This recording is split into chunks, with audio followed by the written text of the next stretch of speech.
الحمد لله نحمده ونستعينه ونستغفره ونعوذ بالله من شرور أنفسنا ومن سيئات أعمالنا ونعوذ بالله من شرور أنفسنا ومن سيئات أعمالنا ونعوذ بالله من شرور أنفسنا ومن سيئات أعمالنا من يهده الله فلا مضل له ومن يضلله فلا هادي له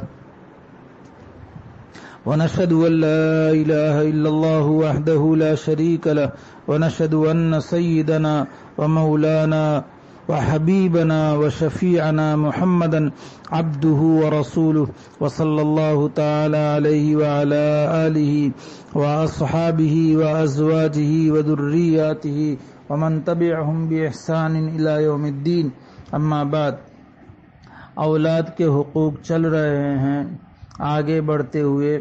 نمبر 6، لوگو تم قیامت میں اپنے اور باپوں کے نام سے پکارے جاؤ گے، پس تم اپنا نام اچھا رکھا کرو. ابو داؤد. نمبر 7، جس نام میں عبرت اور خدا کی تعریف کا ظہور ہوتا ہو وہ نام اللہ کو بہت پیارا ہے. بخاری. عبداللہ، اس میں عبدیت ظاہر ہوتی ہے. عبید اللہ، عبد الرحمن، عبید الرحمن، یہ نام. اسی طرح آپ صلی اللہ علیہ وسلم کے نام بھی اللہ تعالیٰ کو بہت پسند ہے. نمبر 8، آج کل تو نئے ناموں کے پیچھے امت اتنی گانڈی ہو کر کے پڑی ہے کہ بس اللہ امت کو صحیح سمجھ نصیب فرمائے. ایسے ایسے نام، اور پھر گوگل ایسا مل گیا ہے، سرچ ایسا مل گیا ہے کہ وہاں سرچ کرتے ہیں نا، کوئی بھی نیا نام ملا تو اس کو لے لیا. اب چاہے اس کے اندر معنویت ہو، عبرت ہو، اللہ کی تعریف کا پہلو ہو، آپ صلی اللہ علیہ وسلم کا نام ہو، نیک لوگوں کے نام ہوں کہ نہ ہو، بس نیا نام ملنا چاہیے. ہمارے ایک ساتھی تھے، ابھی بھی ہے، وہ ہنسنے کے انداز پر کہتے تھے کہ میرے پاس جب کوئی نام لینے کے لیے آتا ہے اور کہتا ہے کہ نیا نام دو، کسی نے نہ رکھا ہو، تو کہتے کہ شیطان نام رکھ، ابلیس نام رکھ، ابو لہب نام رکھ، یہ سب قرآن میں بھی ہے اور کسی نے آج تک رکھے نہیں ہیں. تو اللہ کے بندو، اللہ کی بندیوں، اچھا نام، انبیاء علیہ السلام کے نام، نبی اکرم صلی اللہ علیہ وسلم کے ناموں میں سے کوئی نام، صحابہ اور صحابیات کے نام جس کے اندر معنویت ہو، لڑکیوں کے ناموں میں بھی، لڑکوں کے ناموں میں اس کا لحاظ رکھا جائے.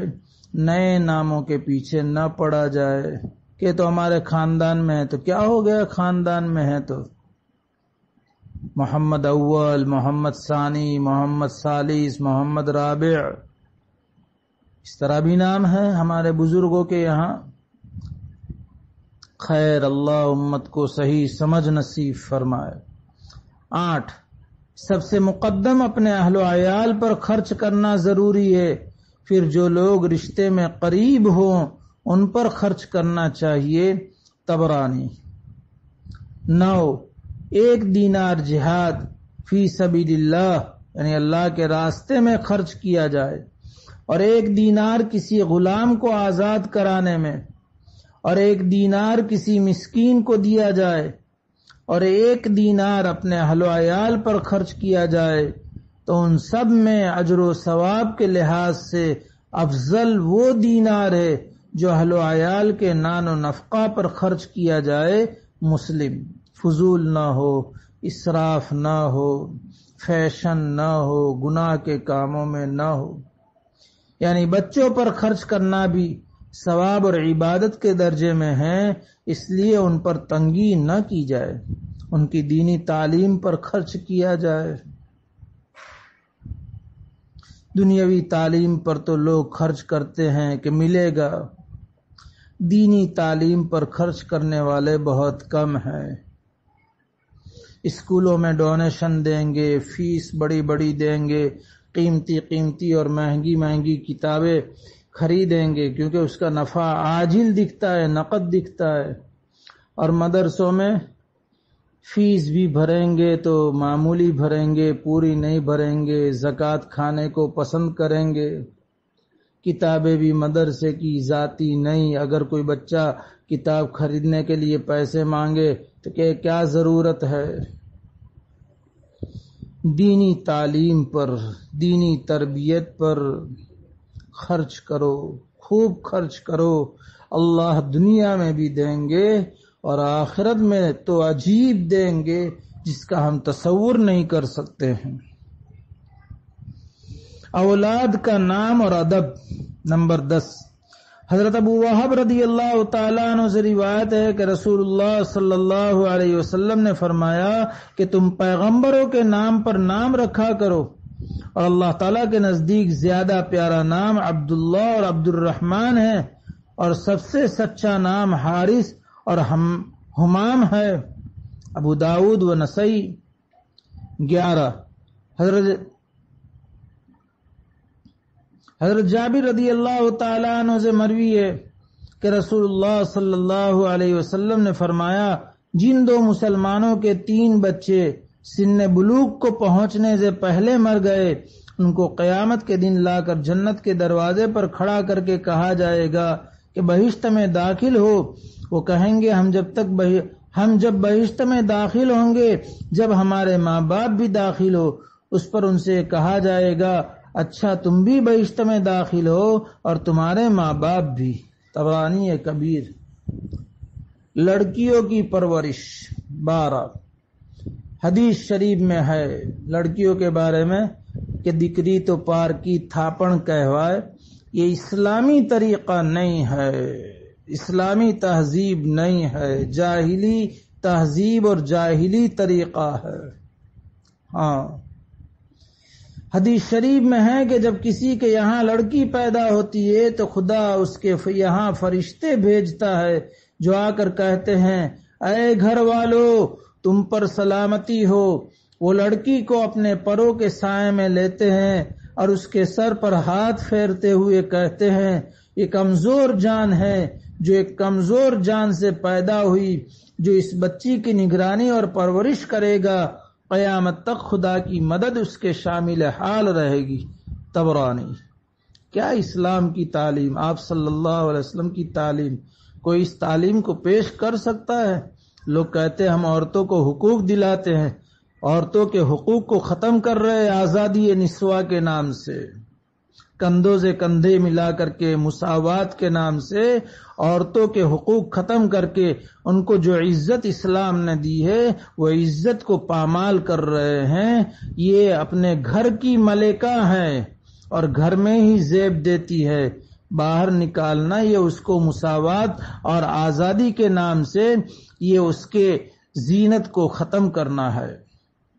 نمبر 13، حضور اکرم صلی اللہ علیہ وسلم نے فرمایا جو شخص بھی لڑکیوں کی پیدائش کے ذریعے آزمایا جائے اور ان کے ساتھ اچھا سلوک کر کے آزمائش میں کامیاب ہو تو یہ لڑکیاں اس کے لیے قیامت کے روز جہنم کی آگ سے ڈھال بن جائے گی۔ مشکات۔ اولاد صالح۔ 14، حضرت ابو ہریرہ رضی اللہ تعالی عنہ سے روایت ہے کہ حضور صلی اللہ علیہ وسلم نے فرمایا کہ بندہ جب مر جاتا ہے تو اس کے اعمال کا سلسلہ منقطع ہو جاتا ہے مگر 3 چیزیں کہ ان کا ثواب برابر ملتا رہتا ہے، ایک صدقہ جاریہ، 2 وہ علم جس سے نفع اٹھایا جاتا رہے، اور 3 صالح اور نیک اولاد جو اس کے لیے دعا گو رہے۔ الادب المفرد۔ وصیت۔ 15، حدیث شریف میں ہے کہ ہر مسلمان جس کے پاس وصیت کرنے کے قابل کوئی چیز ہو اس پر یہ حق ہے کہ 2 راتیں اس پر نہ گزریں مگر یہ کہ وصیت اس کے پاس موجود ہو۔ ہر ایک کو اپنے پاس وصیت لکھ کر کے رکھنا چاہیے، اور جو بھی حالات بدلنے کی وجہ سے تغیرات اور ترمیمات ہو تو بدلتے رہنا چاہیے، اس کے لکھنے کا طریقہ بھی علماء سے سیکھنا چاہیے۔ 16، حدیث شریف میں ہے کہ اگر ایک بیٹے کو کوئی چیز دو تو دوسرے کو بھی ویسی ہی دو، ورنہ ناانصافی بری بات ہے۔ ترمذی۔ ناجائز وصیت 17۔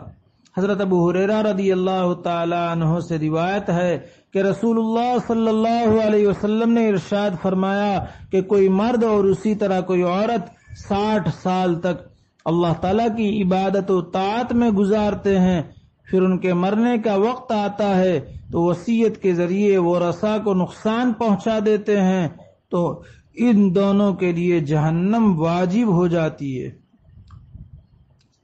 اس کے بعد حضرت ابو ہریرہ رضی اللہ تعالیٰ عنہ نے حدیث کے مضمون کی تائید میں قرآن شریف کی آیت پڑھی، من بعد وصیت یوصی بها او دین غیر مضار وصیۃ من اللہ الی آخر الآیہ، جس کا آخری حصہ وذالک الفوز العظیم۔ مسند احمد۔ اللہ تعالی ان پاکیزہ تعلیمات پر عمل کرنے کی توفیق عطا فرمائے، آسان فرمائے، مدد فرمائے۔ اللہ تعالی اس کہنے سننے کو قبول فرمائے۔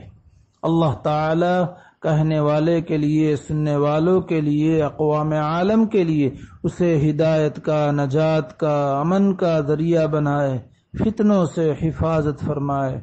اللہ تعالیٰ اخلاص کے ساتھ، دل کی عظمت، عقیدت اور محبت کے ساتھ نبی اکرم صلی اللہ علیہ وسلم کی پاکیزہ تعلیمات اور پاکیزہ سیرت کو بار بار پڑھنے کی، کہنے کی، بغور سننے کی اور زندگیوں میں اپنانے کی توفیق عطا فرمائے، آسان فرمائے، مدد فرمائے۔